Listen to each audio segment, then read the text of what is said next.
This is an Ecovend reverse vending machine at Dealz in Moore Street. So there's the area for the bottles, and there's a touch screen, and that's where the receipt comes from. So if I put in the bottle cap first,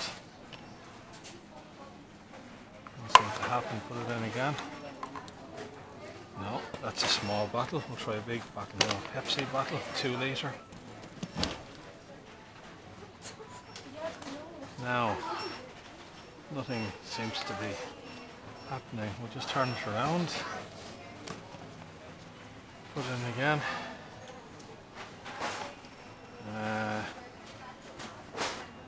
That's an Ecovend reverse vending machine.